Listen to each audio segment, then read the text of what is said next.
Yeah, everything but architecture. That's indeed quite a good summary for what I do. I tend to kind of always bounce into architecture or into spatial discussions with the work that I do, but never as an architect. And today we started a 4-day workshop that's called "A Building is a Building is a Building," where, as Barbara said, we will explore a little bit how to express architecture or the spaces that we live in, the spaces and places that we live in, but not through architectural means, but rather through language, kind of through the words that we use.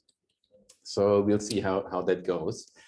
Apart from that, I did indeed run a master program at the Sandberg Institute, as you just said, but I'm currently teaching at the Berlin University of the Arts, working on kind of transdisciplinary forms of artistic education. And today I'll share a few slides with you under the title Curatorial Experiments. So all that I do is highly experimental. So I don't have a blueprint, really. I mean, this is very blue now, but apart from that, I don't really have a blueprint for what I do. My practice is not showing. I think you just click on this one. I'm pushing all the buttons. Okay. So my practice is rather hybrid, heterogeneous, and eclectic. And to make it easier in kind of small talk, I call myself a curator, but it's a bit of an overused term as well. I do see myself as a mediator or as a translator. So I'm trying to mediate or translate larger topics or very kind of nerdy detailed topics to a broader audience. A lot of these topics tackle the subject of architecture space, but not all of them. But I'm really interested how kind of you can translate an idea from one space to another. And I do this in very different means, from pop-up events to workshops, to teaching, to writing books, or coming up with exhibitions. So the means of communication are quite diverse. My background, however, is more in classical humanistics. So I studied philosophy and comparative religious studies and cultural anthropology in Berlin and in Rome. So this is really where I'm coming from. So I'm coming actually from a theoretical backdrop. But while studying this, I also realized that I'm kind of lacking in appliedness of these thoughts. So I'm interested in kind of all these theoretical models. That's where every project starts for me. It's with an idea, with a concept, with a theory, but then I'm interested in how this can be translated. And a lot of that actually is, again, related to space. Also, while I was studying philosophy, I got really into the phenomena of philosophers using space, generally speaking, and more specifically speaking, architecture as a metaphor in order to describe their kind of philosophical thought. So it's usually very concrete, literally metaphor for very abstract ideas. And this kind of runs through the entire history of philosophy. And I would like to share with you kind of my DNA. The next 3 slides is kind of really how I approach every single project that I do. It's a good exercise. I recommend all of you kind of try to kind of write down what's your DNA, like how do you work, and try to find only 3 points. So don't make it bigger, but try to figure out, okay, what's my signature? How do I do things? And this can change. You know, then maybe in 5 years or in a year from now, it's completely different, or maybe next week it's a different thing. But for now, try to find the red thread in your own kind of practice, and you can start early enough for that.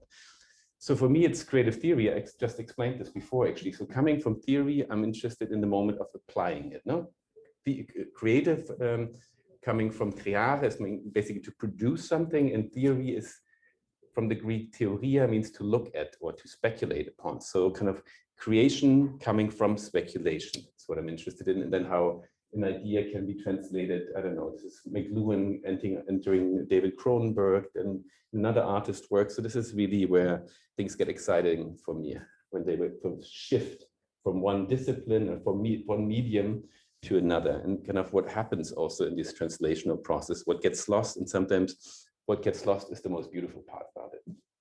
And the second key element is for me critical cut-up. So I try to have a critical practice to be very aware of the topics that I'm dealing with, like critically engaging with them, yet I'm following a complete cut-up principle or collage principle. I take bits and pieces from everywhere and create something new out of it. So I don't believe in like coherency. I totally don't. I refuse the idea of coherency. I think it's a made-up thing. So that's not how life works, and in a creative process in particular. So I'm trying to, however, be very aware of it and kind of be critical. Hence, critical cut-up. And last but not least, artistic co-production. I work as a one-man show in that sense. My studio consists of me and then maybe an additional assistant. And that's been going on for the last 20 years. But I work in very big teams. So I'm working currently on 6 different projects, and the teams range from 20 to 200 people. So I'm constantly involved with a lot of different people. So nothing that I'm doing, I do by myself. It's always co-production. And I think it's a super important realization that you will have here in university when you study and you work with your fellow students, but also afterwards, that shit doesn't happen in a vacuum. It's never in a vacuum. It's always a context to it, and there's always people around it. And it's really important to embrace that from the very, very beginning. Like talk to your fellow students, your neighbors, etc. That's how things also get better in a dialogue. If you're totally on your own thing, yes, but sometimes the perspectives comes into play that you didn't expect, and that will make your project better. So hence artistic co-production. So this is kind of really, for everything that I'm going to show now, is the core backdrop to it. And by the way, I'm obviously going to talk now for 45 minutes, but you could at any point interrupt me. As you have heard, I'm not so into coherency, so it's totally fine. No? Yeah, this is a statement by Jim Jarmusch that has inspired me for many years. Jim Jarmusch is, who of you know Jim Jarmusch? Famous filmmaker. Yeah, so it's a famous filmmaker. I think one of one of the works that was presented today was based on a movie. The Only Lovers Left is a Jim Jarmusch movie. Ghost Dog is a famous movie. There's many more Dead Men. Anyways, he's quite incredible filmmaker, but he also said this beautiful quote: "Nothing is original. Steal from anywhere that resonates with inspiration or fuels your imagination. Select only things to steal from that speak directly to your soul. And if you do this, your work and theft will be authentic. Authenticity is invaluable. Originality is non-existent." So I repeat this, and this is totally what I believe in. Authenticity is invaluable. Authenticity, I totally believe in. Originality is non-existent. I do not believe in originality. And don't bother concealing your theory. Celebrate it if you feel like it. That's kind of a motto that kind of runs through my entire work, as you will see. And this idea is also very liberating. Actually, in particular, if you kind of enter artistic education or even architectural education, there is still this kind of classical sense of the artistic genius, the artistic originality, and you have to kind of live up to that. And you have to create something that's never done before. Spoiler alert, everything has been done before. None of the stuff that you're thinking of has not been done before, or fad, or whatever. And that doesn't mean that you can't create something new on top of it. But I think it's a very liberating moment to realize, dude, nothing is original, yeah? And then really kind of creativity can happen. Because also the way our kind of brain is set up, it's not linear. How we perceive, how we feel, how we sense things, it's not a linear process. Linearity is kind of a made-up thing that we apply on things. But the network in our brain happens in a lot of places while I'm talking.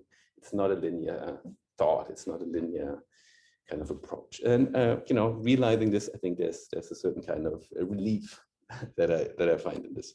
So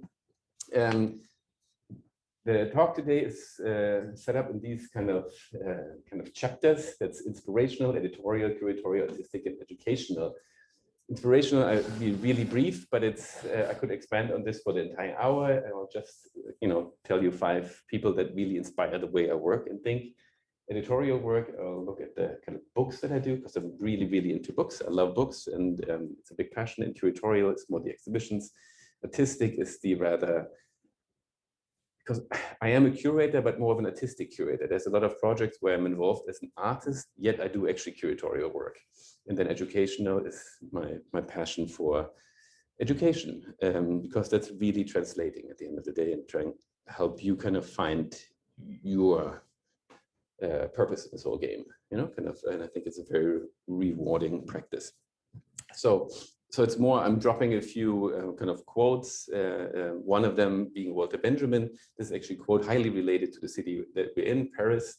There's a famous book of his called The Arcades Project. Have you heard of Walter Benjamin or The Arcades Project? Those that haven't, these are names that you have to all write down today. This is to be Googled at home. Yeah, it's good. You'll need that. So Walter Benjamin, foundational. And he is kind of an early cultural theorist, essayist, philosopher, writer, who lived for a long time also in Paris. And one of his kind of famous work is the work of art in the age of reproduction. But another unfinished piece is the Arcades Project, and he analyzed the arcades, the Parisian arcades, as a new kind of urban typology that is kind of somewhat amorphous. And this whole Arcades Project is never finished. There's a lot of little fragments that are left in notes, and it was kind of posthumously published. But he has a whole philosophy about fragments. So the amorphous fragment produces a multiplicity in multiple meanings rather than a singularity of organic totality. So what I'm trying to say here is I'm inspired by the idea that everything is somewhat fragmented. And I'm really scared of the idea of totality. I think anything that's like full and total and complete scares the shit out of me. I think that's a very, very kind of thin line to kind of uncanny thoughts. But Benjamin, for me, is kind of the philosopher of the fragment, kind of realizing the fragment and valuing it as such. Another thinker is Donna Haraway. Have you heard about her? Also to read up, very bright and smart mind. She has thought a lot. Famous piece she wrote was the Cyborg Manifesto. And another, oh great, I see a student from Berlin coming. Hello, Tim. How nice is that? So she's a thinker that inspired me massively as kind of she tried to rethink the relations that we human have to the technology that we're surrounded by, but also the non-human sphere and the animal sphere, etc. And there is a couple of sayings that kind of particularly resonate of hers with me, and that's on the one hand, in order to be one, you have to be many. So we all consist of a lot of different things. We're not just one, we're always many. And she also always said, like, to stay with the trouble. There's a famous book of hers called Staying with the Trouble. And staying with the trouble means, like, put your finger where it hurts. Stay with the trouble. Like, show up wherever it is. Like, be present and stay with the trouble. And so she kind of defined our task is to make trouble. So don't avoid trouble. On the contrary, try to go where the trouble is, because that's where the hot topics are. And another one is Stuart Hall. It's kind of a media theorist, Jamaican-born media theorist, and he kind of dealt a lot with ideas of representation and identity. And he defined identity as something that's constantly in production. It's never complete or always in process. So he took that example of the English identity. It's a famous saying of his, I am the sugar at the bottom of your cup of tea. I am the tea leaf in your cup of tea. So he said that, like, what do you, if you think of England, what do you think of first, like super stereotypically? Tea time somehow, no? Like, I mean, maybe big band and a tea time. Yet where does the tea come from? Where does the sugar come from? It comes from the colonies. So he's saying this the core idea of what like some seems to be a like, British white identity. Someone sitting in their castle zipping a tea. No, the sugar came from the Caribbean, and the tea came from India. So this the core identity of what seems to be an entity is actually made up of many little pieces. And there's many more things to say about Stuart Hall, but he really kind of pushes you to think.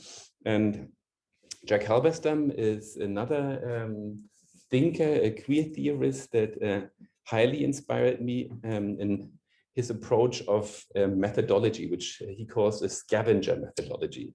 So a scavenger, do you know what a scavenger is? Yeah, it's like an animal that looks for prey. No, it's a pretty brutal image. But the scavenger methodology she describes as a methodology that uses different means to collect and produce information. It combines methods that are often cast at being at odds with each other, and it refuses the academic compulsion to disciplinary coherence. So kind of full circle, I said, I don't really believe in coherence. And Jack Halberstam really gives a way to apply this to academia by totally breaking with all the norms of academia. Yeah, so it kind of offers many more ways of kind of alternative readings of things, also of the realities that we live in, not kind of being coherent with that. So that's it. That's kind of the. Oh no, I think I have one more for you guys. I have Edouard Glissant. But there's many more I could imagine. But Edouard Glissant is a French writing poet, philosopher, essayist, theorist. Poetics of Relation is one of his most famous books. If you don't know him, then please kind of look this up. This is actually funny because Glissant is like the #1 mentioned writer by Hans Ulrich Obrist, a famous curator that you maybe heard of before. And I had a talk with him last semester, and it's like, I think after this talk, you know, the rise of sales for books by Edouard Glissant went like through the ceiling. But it's beautiful because he looks from a Caribbean perspective. He develops a Caribbean philosophy, and a philosophy that's set in an environment that's made out of many little islands, like an archipelago. He applies this kind of basically locational geographical image to thinking. So that's an archipelago of thinking, that it's not like a continental idea, it's like one big thing, but it's many little pieces and bits and pieces that kind of make up an identity, or that make up also a way of thinking and looking at things. So yeah, highly inspirational. So this kind of really, as I said, I come from theory. This is what kind of motivates me from the books that I read. And how do I apply this? So I apply this in many different ways. One of them being books. This is a book that I made on occasion of an exhibition cycle that I curated in Munich between 2018 and 19 at a place called BNKR, former World War II bunker that was transformed into an art space. And in this bunker, I explored for 1 year. I'll show more examples, like the notion of space and place in artistic practices, or how artists, contemporary artists, are transforming space, and space being more the, let's say, abstract, geometrical space that we live in, into places. And places are spaces that have been personalized, where you have written your own narratives in it. No, space then becomes place. And yeah, and this is eventually in the form of a book. I'm quite a book nerd. I love the tactility still of books. Another book that also explores space, but more outer space, called Planetary Echoes. And this looked into the implications of kind of humans in outer space. And for this one, we interviewed and approached astronauts and entrepreneurs and philosophers and curators and so forth, to kind of share their idea of what does that really mean if we're leaving planet Earth and kind of exploring other planets as well. No? And yeah, it's a small little pocket book. As you can see, I'm quite, for me, the mediation of things are equally important as the content of things. So the message and the medium are equally important. That things kind of also look good. You have to kind of, you can translate content better if it's also done in an approachable way.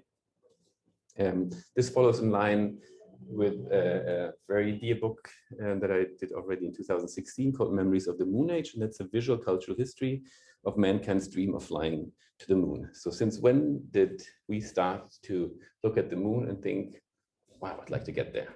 And that goes actually way back. This is really like a chronological story over 350 pages from the very beginning to now.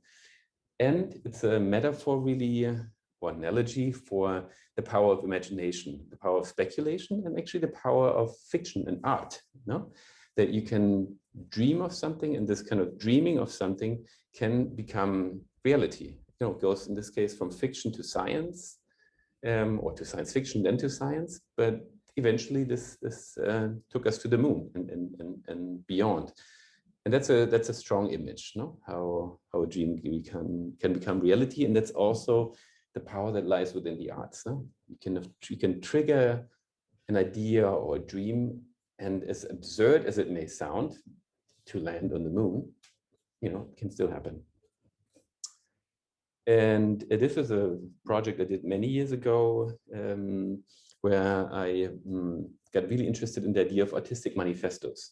So there has been a time when every artist movement wrote a manifesto. Like if you're some kind of artist movement, you have to write a manifesto. It's not really happening anymore. But at the time I got really interested, a lot of research on it. And then I thought, okay, so what would be my manifesto if I had to write one, of the manifesto of the time? And I realized, well, it's actually, again, a weird cut up. And probably I would be highly inspired by pop music in the wider sense of the words, like lyrics or bits and pieces of songs that kind of have a deeper meaning to me. So this is a manifesto that goes from A to, it's a mixture between an encyclopedia and a manifesto that's based on song titles and then gives very clear definitions. This is Gangsta, it's the finals, not the playoffs, but it goes really from The Who and David Bowie to Busta Rhymes and further. But it kind of also shows this kind of eclectic kind of cut-up approach. And a more recent book I did last year for an exhibition I did together with Leopold Bonchini, or Contribution to the Last Architecture Biennale in Venice. And this one was inspired by the Whole Earth Catalog. Have you heard about the Whole Earth Catalog in Stuart Brand? If not, it's another one to write down, do the research. It was these kind of seminal meta manuals or DIY publications in the late 60s. And one of the publishers of these magazines, he had also published a lot of stuff on shelters and like self-built building practices. And we kind of eventually met up with him and made an homage to him and made a book in the same format. Yeah, so books really speak to me. I love them. I work a lot with them.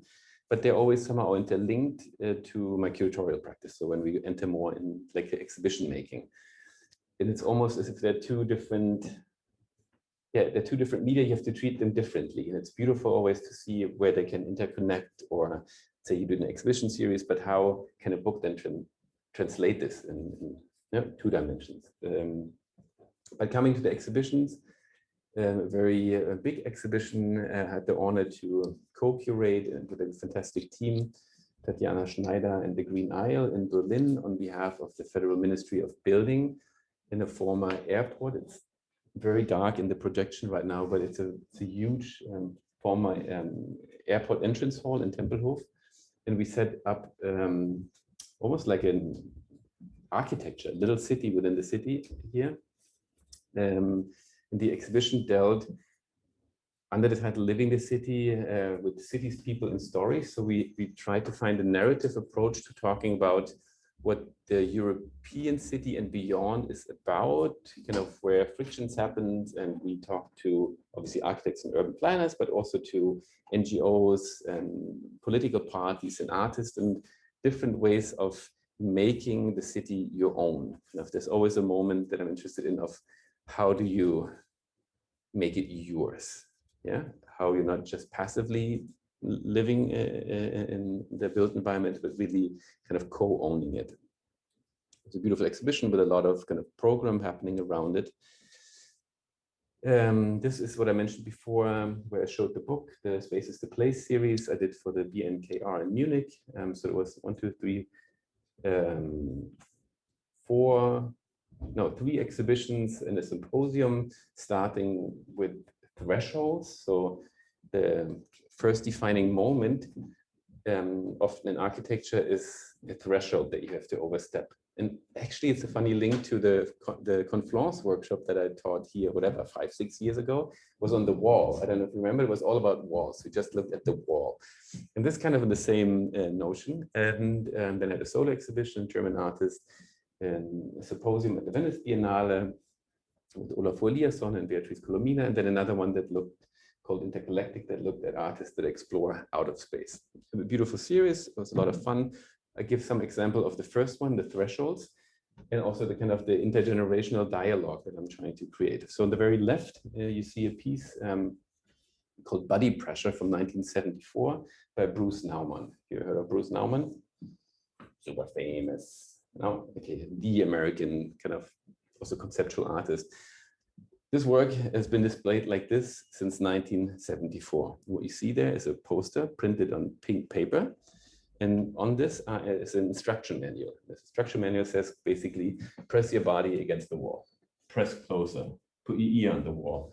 And it's and kind of feel your body pressure on the wall. And I think this is basically the first exercise you should do as becoming architects, like get a sense of the space, like put your body close to the space, no, like really touch it. And that's it. And then you can take the poster with you. But it's so simple and so powerful. That's actually often when really good art is so simple. It's like, damn, it's on point. So this is for me really, has always been really big inspiration. And it was been beautiful as a curator that you can get the stuff suddenly that you really like. So if you're not sure about architecture, curation is quite fun. No? You can work with a lot of interesting things.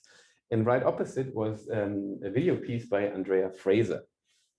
Andrea Fraser, I'll write her down too, fantastic artist. She's known for the term of institutional critique. So in all her work, she tries to criticize the institutions, in particular the institutions of education and art, museums, etc. So what this video is about is her listening to the audio guide of the Frank Gehry building in Bilbao, the Guggenheim.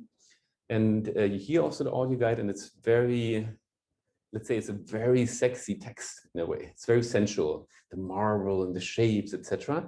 And she's being filmed with a hidden camera, how she more or less starts to rub herself against the pillars in the entrance hall and gets like super sexual. So it's like an extension of or like over the top interpretation of Bruce Nauman's Body Pressure, like put yourself against the wall, but just to the extreme, and also plays with an idea of the fetish of architecture, the fetishization of architecture, such as the Bilbao Museum. And then Wärmke Leinkauf, an artist duo, kind of continued with this dialogue with walls, with a beautiful work that was inspired by a photograph they found from the GDR, the former East German border patrol. And this is the Berlin Wall, yeah?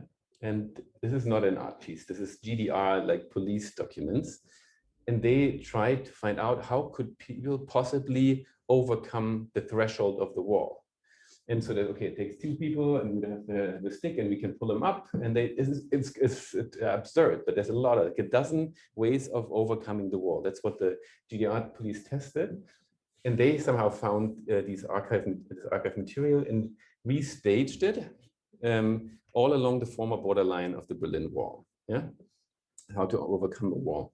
Then in the same exhibition at the bottom, I invited G.V. Lee, a Korean-German artist, to do a new piece. And within this bunker, in which this exhibition is showed with 3-meter thick walls, she created a wrecking ball. You know, a wrecking ball is supposed to break down a building, but a wrecking ball in a bunker is a very claustrophobic moment because you're not getting anywhere. No? Like it's basically a wrecking ball trying to break out, to break the threshold, but it's kind of failing doing it.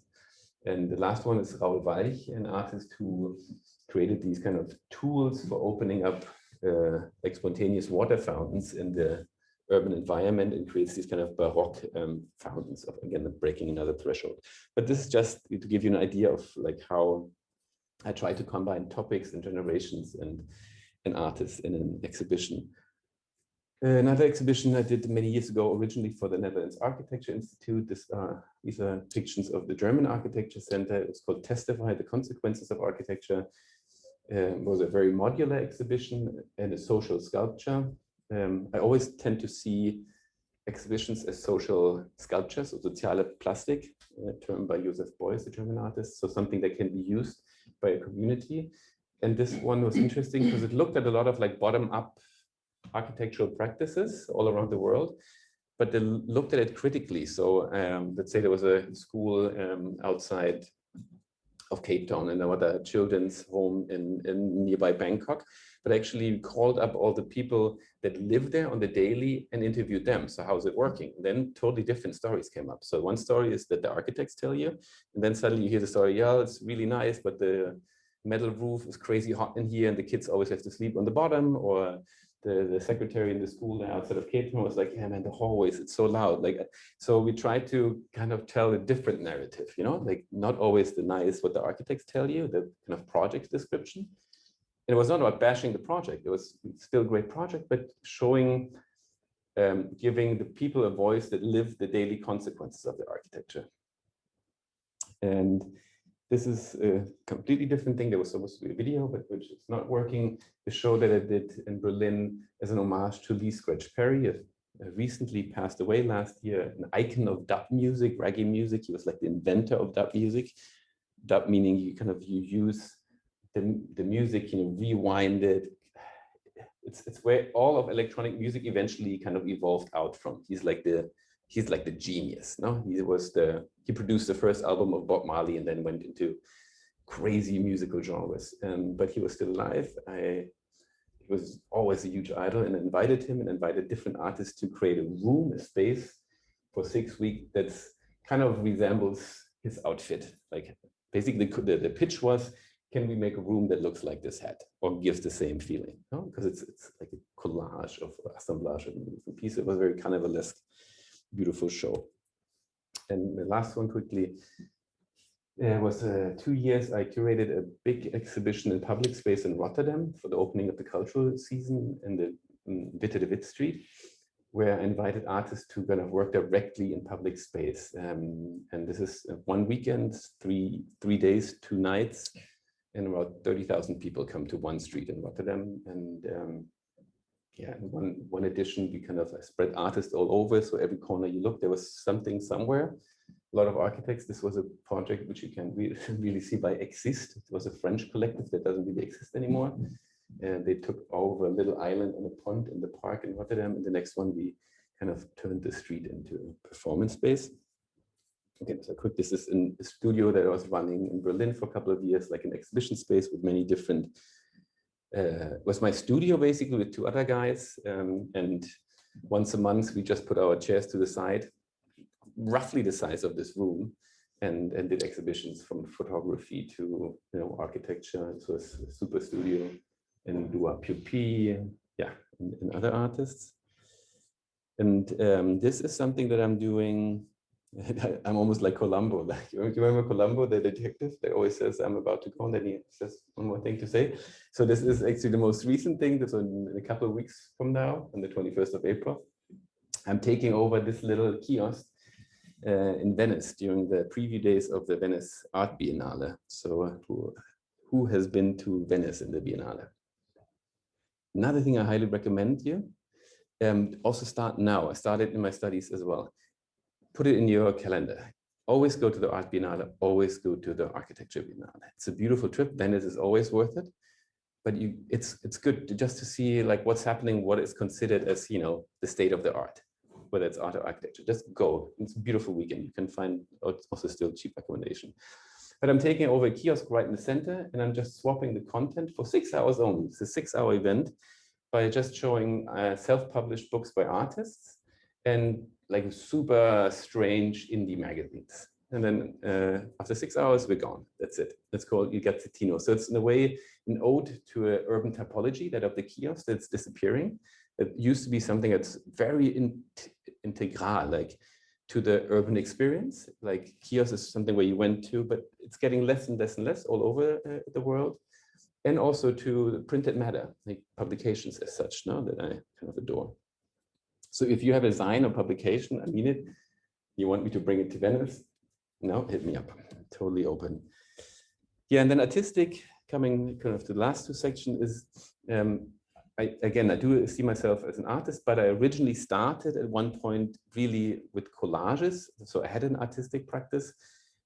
In the same way I've like literally done collages, it's just how I apply it now, methodologically speaking, to the way I curate, no? Just bringing things together.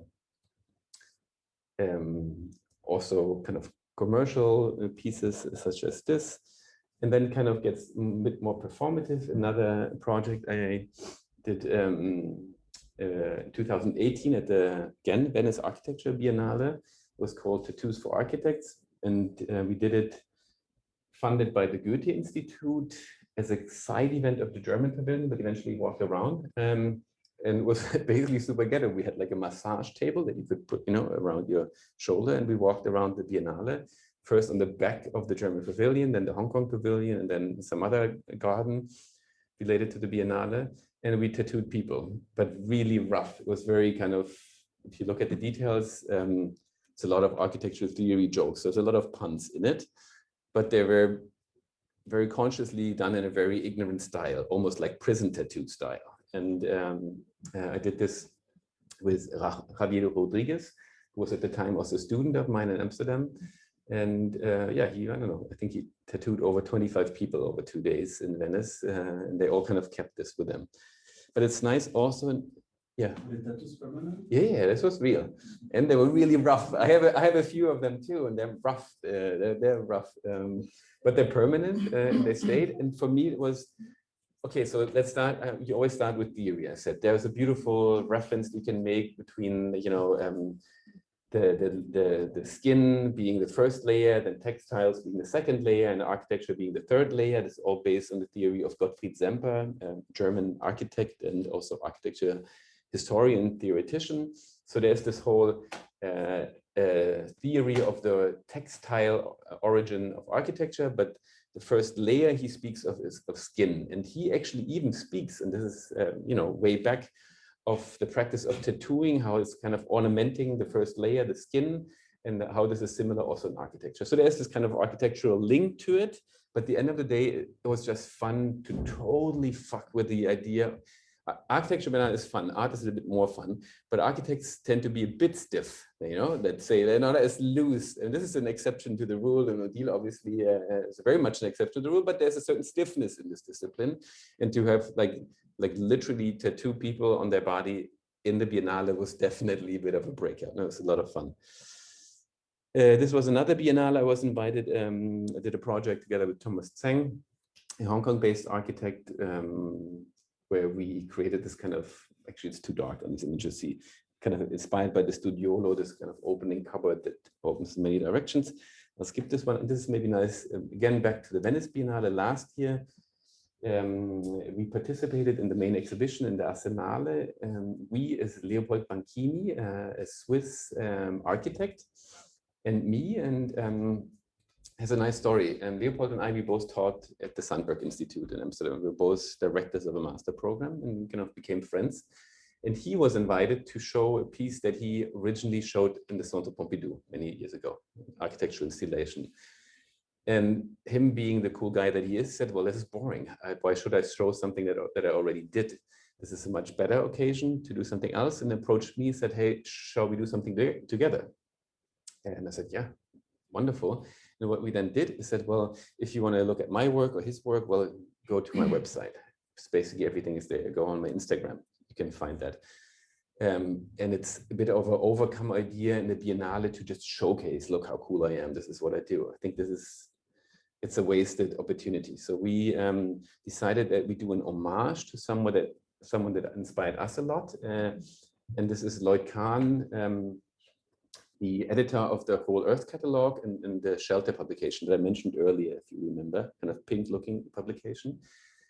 He's 86 years old. He lives outside of San Francisco since 45 years with his wife, everything self-built. So we kind of flew to San Francisco, interviewed him, and yeah, did a whole piece on his publication, his work, and his practice. And also a beautiful installation. Yeah, it was a very rewarding moment. Then eventually, then there was Corona and everything was postponed. But last October, I went with Lloyd together to Venice. So he came with a backpack from San Francisco, 86 years old, total role model for me, to Venice. And we spent there a weekend, and he's never been to Venice before, or the Biennale, and it was like totally amazed by the kind of the impact also that his work was so appreciated. And that's a beautiful thing too, again, with curation, that you can give props. It's not only about connecting things that are interesting, but also, give props to those, that were before you and those that are actually coming now. And last but not least, we're coming to an end. It's the educational. It's all kind of the forms of mediation that I'm interested in. I've been teaching now for 20 years, roughly. So I graduated university in 2003, it's 2022, and I literally started right after I graduated. Highly recommend you start teaching as soon as possible. It's so much fun. It's a way of also staying with the topics. I had this in another discussion that probably if I wouldn't teach, I would still be studying somewhere, because this kind of keeps me connected to really relevant topics and to different generation than myself. And I'm just really interested in listening to it.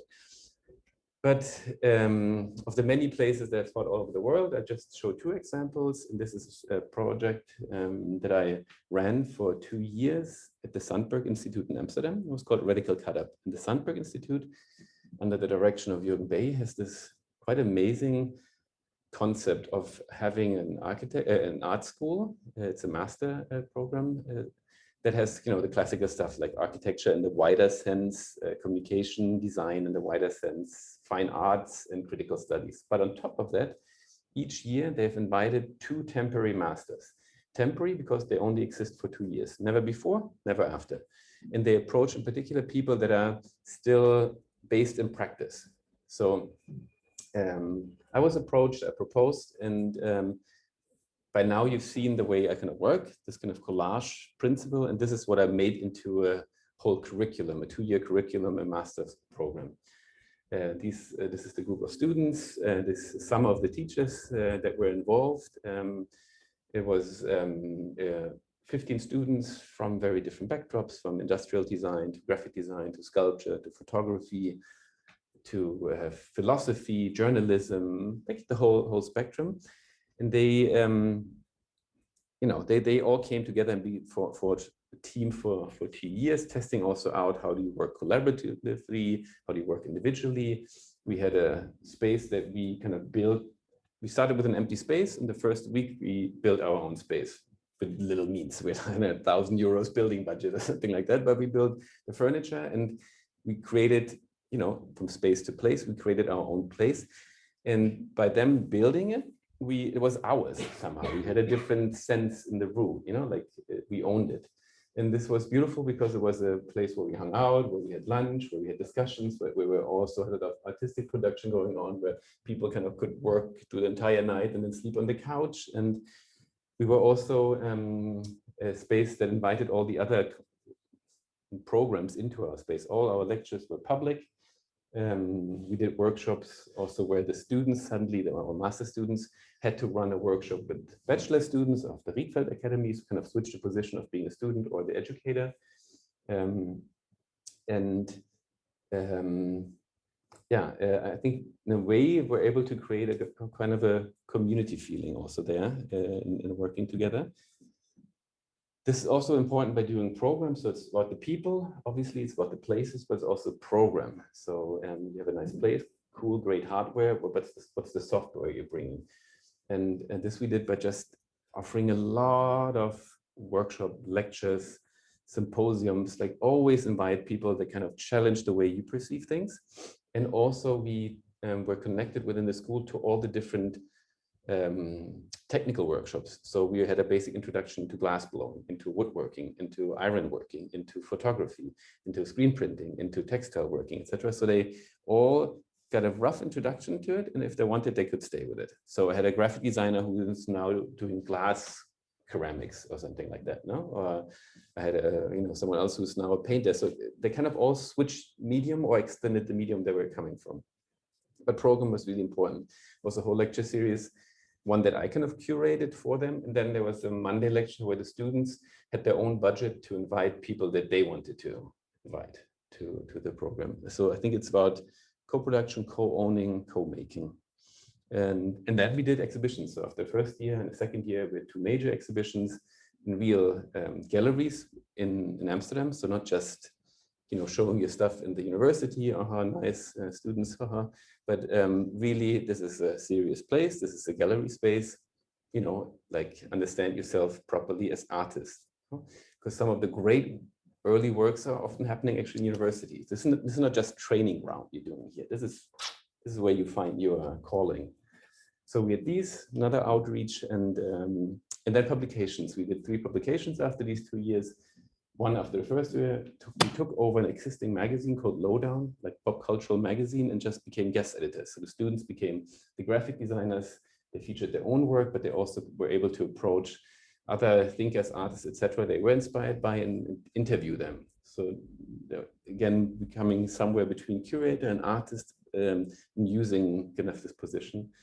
Then we made a book that's like an old telephone book from back in the days. And it's just copied like literally on a Xerox all the master's thesis that they had to write. Everyone had to write a master thesis, so it's like 700 pages thick, all the master thesis. And the last one came then afterwards, which was basically the reader that I gave the students when we started. I don't know if you still have readers. You have readers still? Okay, so when I studied philosophy, I had a reader, which was literally like a file inside where Xerox text by whatever the philosophers on a certain subject. There were certain texts that were foundational for my approach to this whole thing. Some of them I mentioned already in the very beginning. And this was like PDFs that they all had. And at the end, I had the opportunity to make this into real books. So all the thinking, all the stuff that inspired me to run this master program were then all put into one book. So, but again, I believe in these different means and media of communication. No, it's not just one thing if you really want to go further.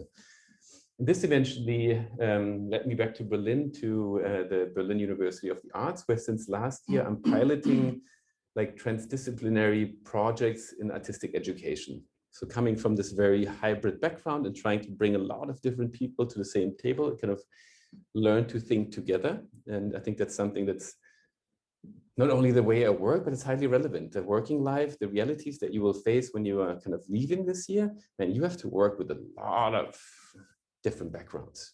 You'll sit at the same table with people that come from different educational fields and different ways of thinking, also different terminologies. And I think it's almost unverantwortlich, irresponsible to not take that into consideration while you're studying, because this world is very complex out there, and you have to kind of learn how to deal with that. In any ways, we also want to have fun. So there was a lecture series that I started to run last semester. We invited, I don't know, Nicolas Bourriot, famous French curator, Katia Novitzkova, Oana Stanevsku, an architect, Omsk Social Club, Matilda Krzyzowski, a curator, Tabitha Rezea, an artist from French Guiana, Isaac Karaoke, Sharona Franklin from Canada, a disabled artist, a theater director, Susanna Kennedy, to really, like all people that I always say that draw outside the lines, people that are really good at what they do, from like superstar status to really young, kind of almost, a little bit older than you guys. So I don't usually, like, I work with a flat hierarchy, if the work is good, it doesn't matter whether you're like 25 or you're 55 and you're the most accomplished curator of the world, like Hans Ulrich. He was also part of this lecture series, and it was more of a dialogue series. It was really about like talking with them, talking to them about their practice. Candice Williams, Lottic, musician, Jiwon Sung, amazing web artist from Korea.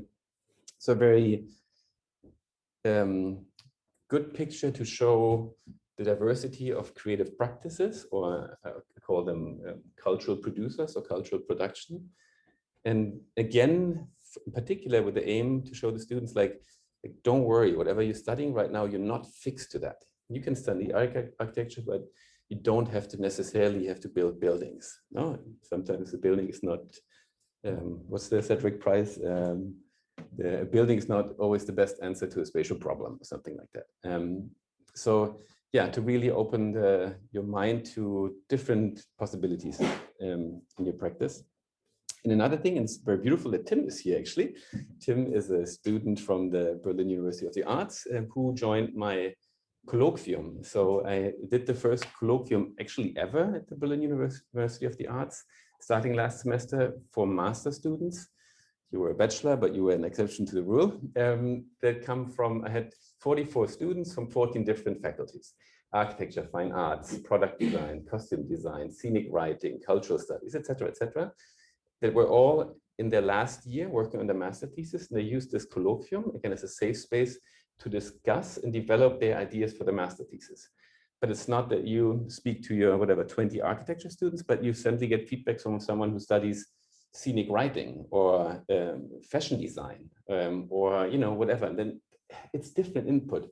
But these type of things have to also be, this doesn't just happen. You have to just take time, just as we today, we took a lot of time to get to know each other, in our workshop. And tomorrow we will start working. So first, get to know one another, feel safe in the environment that you're in, and then things start to develop. And it's been beautiful, super beautiful experience. This continues now as well. I'm trying to kind of push this more and more because I think it's essential. Like we need to understand this is really the reality that we live in. And here would I come to the end of the talk. And encouraging really this type of broad mindset for your own future artistic and architectural practice. Thank you very much.